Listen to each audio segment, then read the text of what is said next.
What better way to start 2021 than to show you guys not only my NinjaV monitor, but also my Sony A7S III rig. Let's check out this footage with the A7S III and the NinjaV.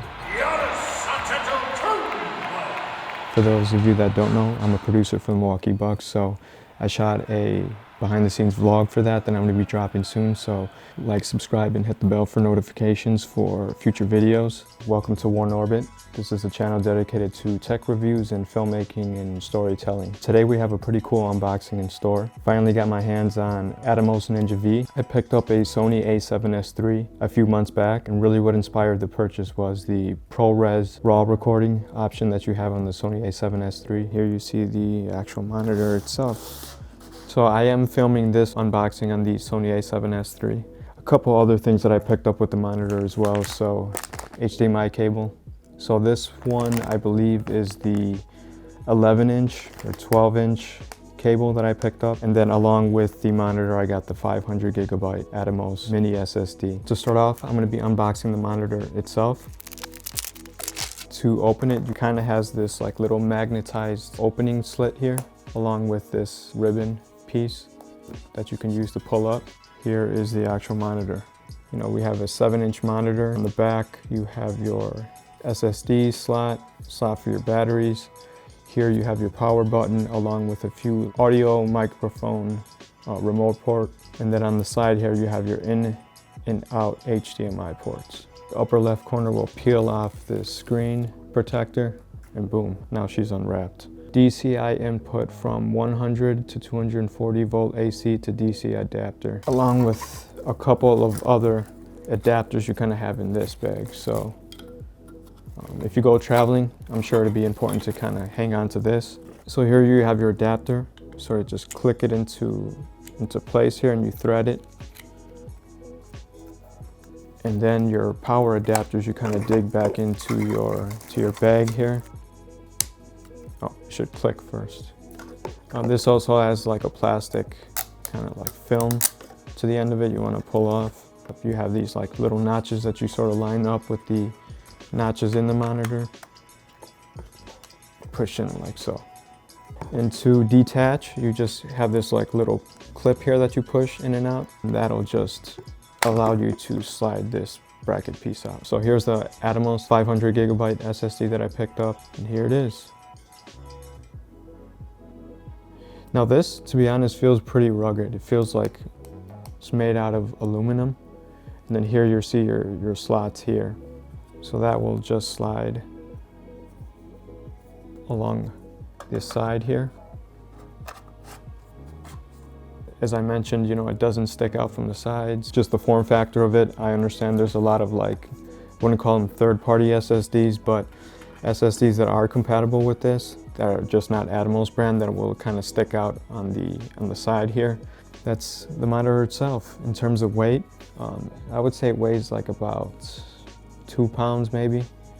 I'm sure that's going to go up once you put the Sony NPF style battery.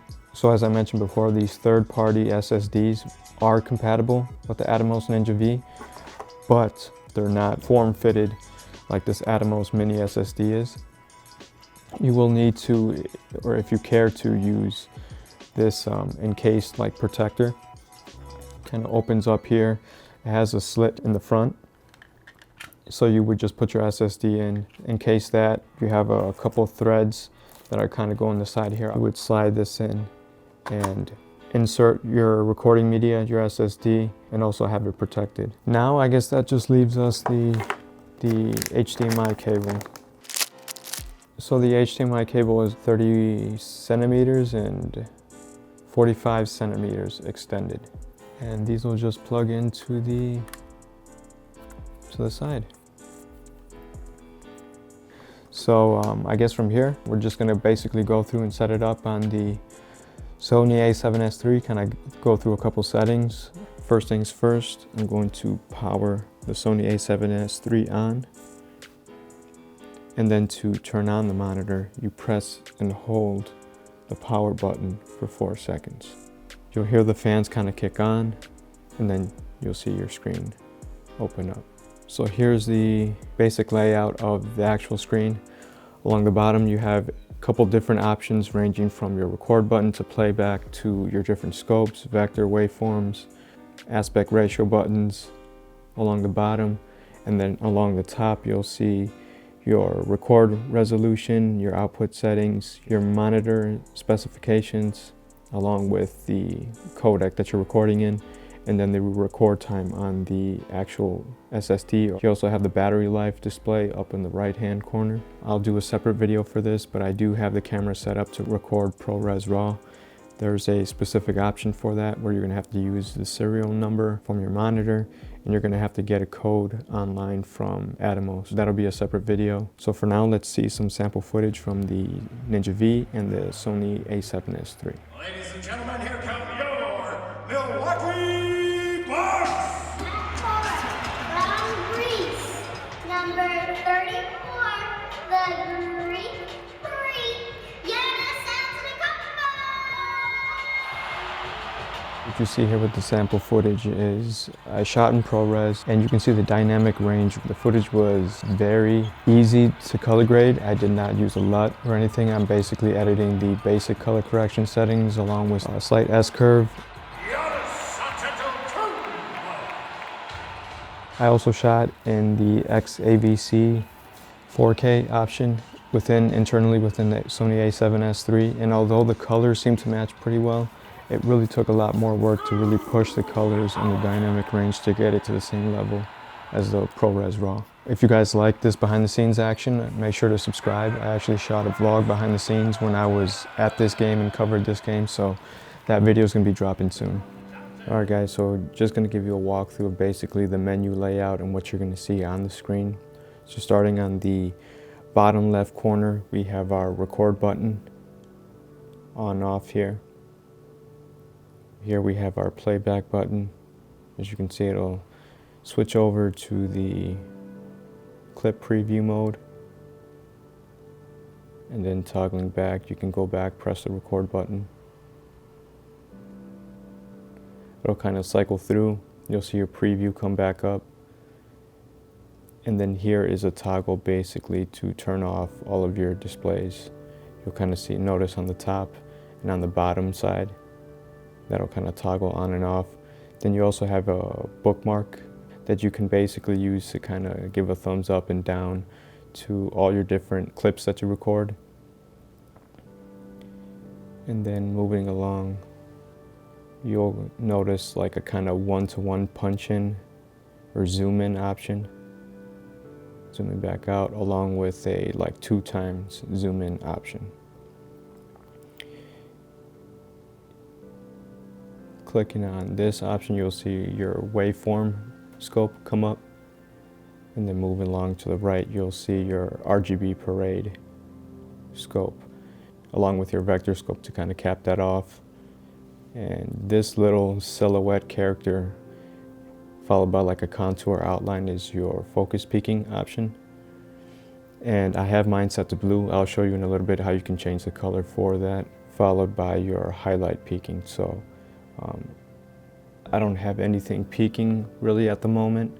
Here, let me change some settings so you guys can see how the blown out highlights would start to look. So I'm just changing my ISO. You guys can notice those zebras in the highlights there, so I'm gonna bring my ISO back down.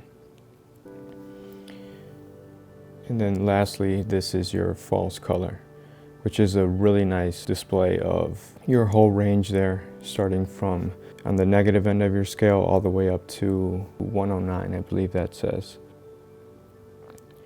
Moving along, you also have your aspect ratio, your kind of different aspect ratio displays. So if you're shooting anamorphic, you're shooting 4:3, 16:9, 1:1, 4:5 for like social media, 9:16, this is a really nice option to have.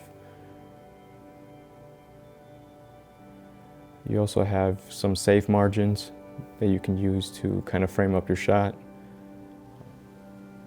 Tap on it twice, you get a secondary box, and then tap on it a third time and that disappears. So this 2-time option is like another anamorphic kind of de-squeeze option, it seems. And you see the black bars and you kind of see the image and how it's stretched out there. Then you have your 1.8 times anamorphic D-squeeze, 1.5, 1.3, 1.25, and then you kind of cycle back to your standard preview mode. Tapping on this option kind of cycles between black and white and then your standard color preview. So moving along, I'm going to click on this little settings icon on the bottom right corner. So here we have our different options. You can go and set basically the layout where you want your different scopes to lay out on the screen. So we have it by default on the bottom left corner. You can kind of have it stacked in the center of the frame there, or along more of like the upper middle portion of the frame. Moving along to focus peaking, as you can see here, I have mine set to blue. You can change it to basically whatever you like. So we have red, green, sort of a cyan color, blue, and then purple. You also have different options to kind of desaturate the image here, and then along with basically isolating out just the what's in focus basically. So this blue highlight color is a nice option to have. You also have your zebra threshold.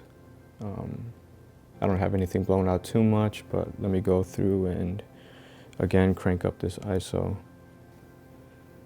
Some nice zebras in there. So we currently have it set to 70 for the threshold. You scroll this up and you kind of see the zebras kind of go away. So, or I don't foresee this being a setting that I'm going to change too much. The camera, I'm sure as you guys know, has 3D LUT support. You have this folder icon along with some numbered boxes here for different LUTs that you can use. I don't have any pre-installed on the camera. Clicking on these different boxes, I don't think the monitor comes with any 3D LUTs pre-installed, but I'll double check and make sure that that's accurate. You have options to use during recording, during output. If you're outputting this signal, say to a secondary monitor, you have that option as well. And then you also have a nice side-by-side option that you can preview the image without the LUT and with the LUT, or maybe vice versa. Like I said, I haven't played with this option yet, so I could do a future video on that. Moving along to the monitor icon here. So you have these different boxes laid out here, so you can preview the image that's on screen based off the native picture profile that's within the camera. So with the Sony A7SIII, I have the camera set to S-Log3, and I have my white balance set to daylight. So this is basically just a signal coming from the camera. You also have a Rec 709 option, so it's basically going to convert that flat image and apply like a Rec 709 LUT or preview to the image so you can see it on screen. You also have HLG, PQ, and then LUT. I don't have any LUTs selected, so I'm just going to leave this set to native, and I basically just want to see what the camera is putting out. Along here I'm noticing this tally button along with the option to flip the screen there. So for example, if you're, say, have this camera mounted in some unique type of way, say you're filming an unboxing or something, that's a cool option to have to flip the screen there. So that's basically the layout of the monitor, or at least this bottom portion and all these different options. We're going to move up now. I'm going to start up in this upper left hand corner with your resolution settings. So now we are basically previewing the input signal from the Sony A7SIII. I have the camera set to record ProResRAW, so it records in 4.2K at 24 frames per second essentially. So you also have settings here that you'll see, so it's recognizing my device as a Sony, model number, and so this option here I'm going to have it set to off. It's basically reading the signal and outputting the same signal that I'm recording internally on the Sony A7SIII. So as I mentioned, S-Log3, S-Gamut 3, Cine. So moving along to the output tab here. So I'm not currently outputting any signal from this monitor to a secondary monitor, as I mentioned. But you can kind of see that you have some output options. HDMI is currently set to auto, and then you can output from 4K to an HD output. You also have the option for HDR. Moving along to record. As I mentioned, I'm recording in the ProResRAW format. You can switch that over to your DNX HD, and then you'll see the record space on the SSD kind of update based on the codec. So you also have your different options, ProRes HQ. Again, as I mentioned, you'll see this record option or record time update, ProResRAW, and again, just kind of cycling through. You can do ProRes Lite, 422, HQ. So moving along to the time code, here you can basically set your different time code options. Then you have file. You can set a unit name, letter, scene, shot for your different takes, your different shots. You can also format rolling scene, shot take, scene, shot take. Basically, you can toggle between those two options. Moving along to meters. So you also have the option, I showed it before, you have a headphone jack that you can monitor audio from. Pulling this scroll wheel along to the side, you have a second option for audio. Click on this option. It basically just gives you the information for the media that you have currently installed. So SSD Mini brand, 500 gigabytes. You also have the option to format it. I haven't needed to format the SSD. I literally just plugged in and was able to record straight to the SSD. You can also set your date, time, minute. So let's go ahead and set that. So we're in January. So we're in January 3rd. And we're in 2021. That's crazy. And now I'm going to go through and actually set the time. You also have your battery display here. So you have your battery options, basically telling you to hold for 4 seconds to power down the monitor. You can tap to lock the screen, tap again to unlock, and then your battery voltage.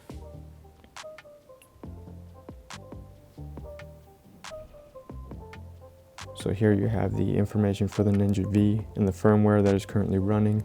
You also have a button here to factory reset the monitor in case you need to do that. And that's basically it. A couple specs that they're listing for the monitor itself. You'll get about 10.5 stops of viewable dynamic range on the actual monitor itself. It's also a 1000 nit monitor, so it's going to be very bright in sunlight. Another reason why I picked up this monitor was the option to shoot on location in bright sunlight and still visibly be able to see my screen and my composition and what I have framed up.